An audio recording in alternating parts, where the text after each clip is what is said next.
We like to think we are these highly evolved, logical beings making conscious choices about our time and our attention. But, in reality, we are mostly just biological puppets, being yanked around by a neurotransmitter called dopamine, which was originally designed to keep us from being eaten by predators on the Savanna, but is now being used to keep us scrolling through mindless feeds at 3 in the morning. If you have ever felt that phantom vibration in your pocket, or realized you have been staring at a screen for 40 minutes without absorbing a single piece of information, you are experiencing a form of neurological hijacking that mirrors the goals of the CIA SMK Ultra project, which sought to break human suggestibility and control the mind through unconventional and potentially dangerous experiments. While those researchers had to use psychedelic drugs like LSD and extreme sensory deprivation to try and manipulate behavior, memories, and thoughts, modern tech companies just had to give us a red notification bubble and an infinite scroll feature to achieve a similar level of cognitive dominance. But before we dive into the wreckage of your reward system, if you want to help me stay ahead of the digital overlords and keep these stories coming, then go ahead and hit that like button and follow the channel, because every time you do, a tiny bit of my own dopamine system actually starts to feel human again, and it really helps us beat the algorithm that is currently trying to turn your brain into a raisin.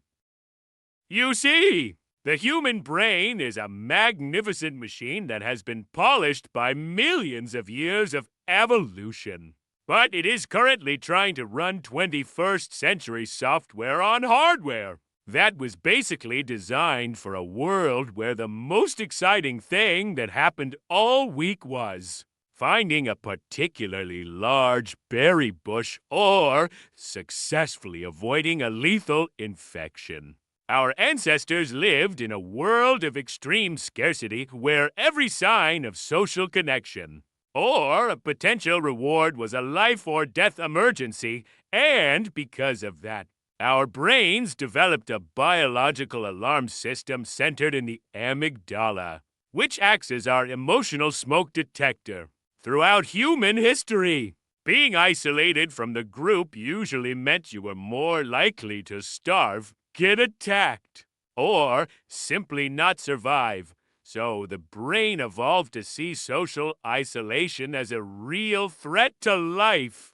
Your smartphone has figured out how to tap into this ancient survival mechanism by mimicking the signals of social validation and reward that our brains are desperate for, creating a biological alarm that never stops ringing every time you see a like, a comment, or a new message. Your ventral striatum, the core of your brain's reward center, lights up like a slot machine in a Las Vegas casino and releases a hit of dopamine because your primitive brain thinks you just found something vital for your survival. But the problem is that this isn't a real reward. It is a synthetic placeholder that tricks your system into a state of perpetual searching, leading to what researchers call reward system desensitization. This is a cruel paradox where your brain starts releasing less dopamine and becomes less responsive to it, meaning that the things that used to feel genuinely enjoyable, like listening to music, eating good food, or even having a real conversation, start to feel dull, empty, and gray. You're not just lazy or bored. Your reward system is physically breaking down because your brain has been rewired to only respond to the high-intensity bursts of digital stimulation. It is a slow-motion stress response that leaves your body in a constant state of subtle emergency, and you might not even notice it's happening until your personality has already started to shift into something unrecognizable. If you think your brain is already starting to feel a bit like a burnt pancake, leave a comment below and tell me how many hours your screen time report says you spent on your phone yesterday so we can all feel terrible together. This chemical imbalance doesn't just make you feel numb. It actually floods your system with cortisol, the stress hormone, which was supposed to help you fight off a predator, but is now just keeping you in a state of fight or flight while you are sitting on your couch. Your heart beats faster, your blood pressure rises, and your muscles tense up for a threat that never actually arrives, wrecking your immune system and your ability to focus. We are essentially living in a state of survival mode without even knowing it. Similar to how historical figures like Charles Darwin suffered from crippling panic and agoraphobia. That made speaking in front of a crowd feel like a life-threatening ordeal.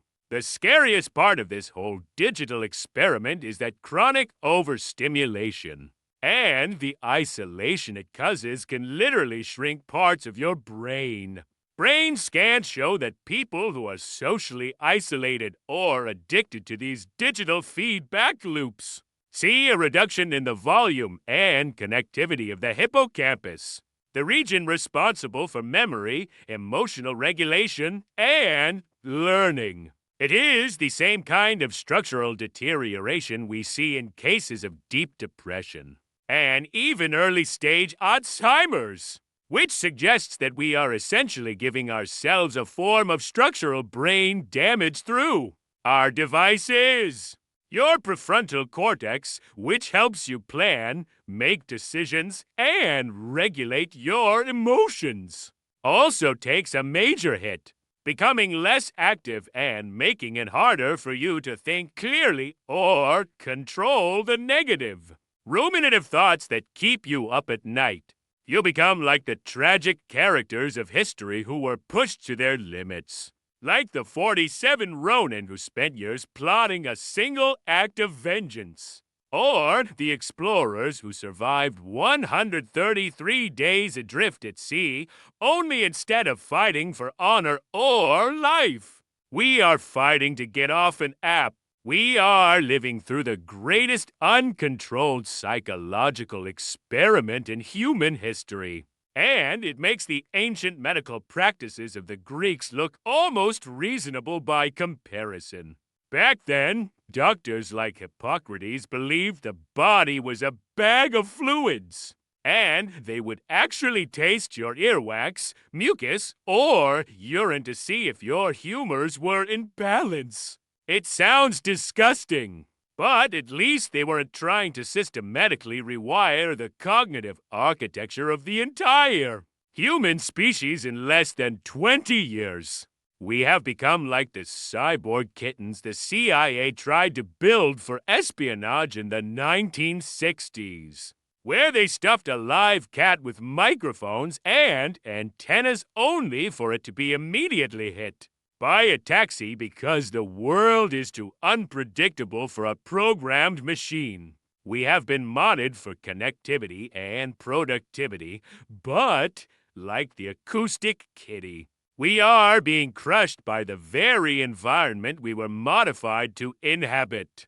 Your brain's default mode network, which usually turns on when you are reflecting or daydreaming, starts behaving differently when you are addicted to the digital drip. It becomes more self-critical and ruminative, making you feel mentally foggy and emotionally unstable. You get stuck inside your own head replaying every mistake while assuming everyone else is living a perfect life because you are comparing your behind-the-scenes footage to their highlight reel. This creates a vicious cycle where the lonelier and more stressed you feel, the more you turn to your phone for a quick dopamine fix, which then makes you withdraw more from the real world. Because your brain isn't offering the rewards that usually come with human interaction. It is a biological trap, much like the pig toilets of ancient China that created a never-ending chain of parasitic infection. We feed the machine our attention, and the machine feeds us back just enough waste in the form of likes to keep us coming back for more. But even though this sounds like a script for a dystopian horror movie, there is a silver lining that the tech giants don't want you to think about. Your brain wasn't designed to stay broken. We have this incredible scientific property called neuroplasticity, which means your brain is always capable of changing, repairing, and rebuilding itself even after years of being fried by the internet. When you start to pull back and engage in meaningful real-world moments, your hippocampus can actually start to regrow, and your dopamine system can slowly begin to reawaken and calm down. It doesn't happen overnight. But just like the undead Russian soldiers at Osawik Fortress who rose up from a gas attack to terrify their enemies, you can rise up from the chemical fog of your phone and take back your life. The journey back to reality starts with a single small step, like sitting in the silence or having a real conversation instead of scrolling, which is a form of neurological muscle building that strengthens your prefrontal cortex. You have to give your amygdala a signal that it is safe to turn off the alarm, and that you are not being exiled from the tribe. Your brain is an unbelievable machine capable of surviving the most brutal battles and the most terrifying tragedies in history. From the siege of Constantinople to the freezing winters of the Alps.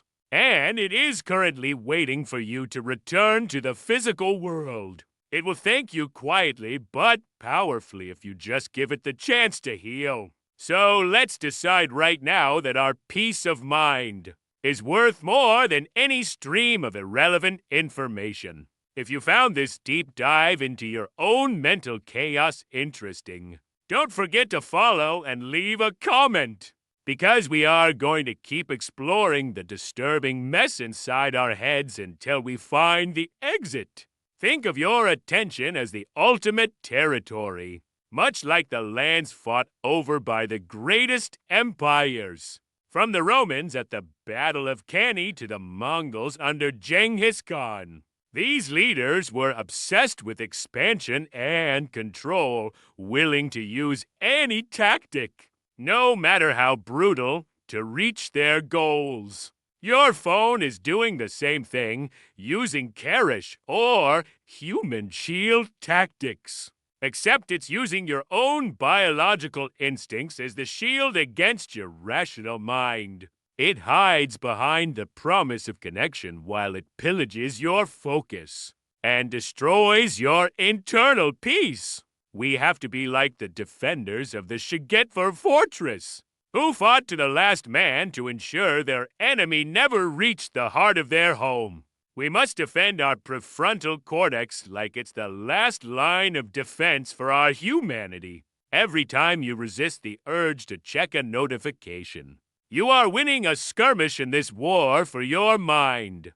You are like the British sailors who pelted Japanese submariners with potatoes. In a moment of absolute desperation, it might seem small and even a bit ridiculous, but it buys you the time you need to unleash your own heavy artillery, your conscious, focused mind.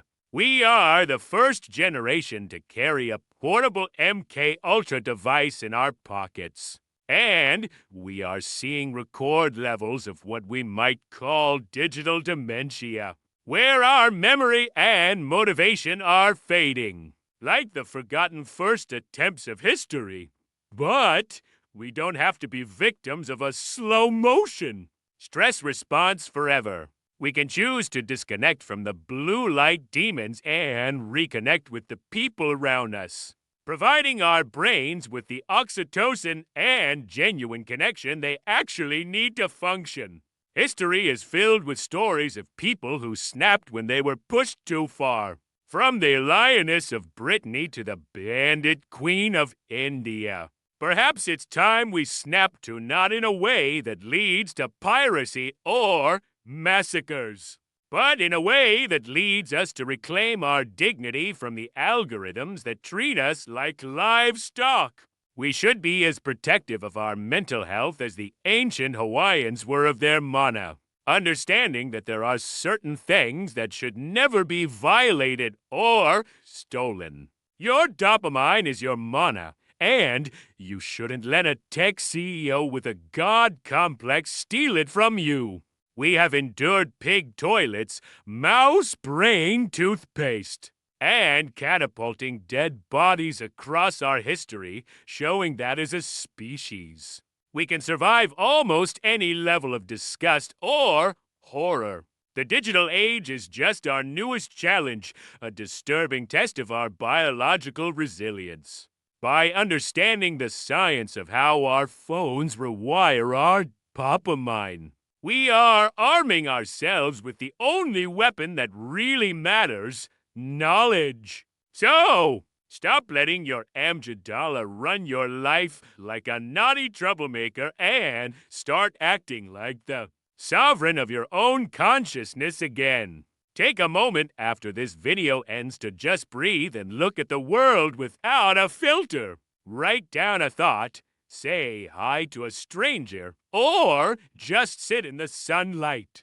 This is how the healing begins, and how you remind your brain who you really are before the notification started telling you who to be. Your life isn't happening inside that screen. It's happening right here in the messy, disturbing, and beautiful reality of the human experience. Don't be the person whose life was just a series of data points for a data broker. Be the person who lived their own story with total focus and genuine connection. Your brain has been waiting for you to come back, and now it's finally time to return. We are descendants of warriors who stood alone on bridges, dentists who manned machine guns to save their comrades, and orphans who became heroes of the Soviet Union. We have a genetic heritage of courage and survival that is currently being wasted on 15-second clips of people dancing. Let's use that internal strength to fight the addiction and find the balance that our biology is screaming for. It's a long trudge through the mud, much like the march to Agincourt. But if we hold the line and trust in our ability to heal, we can pull off the greatest comeback in our own personal history. Your empire isn't made of land or silver.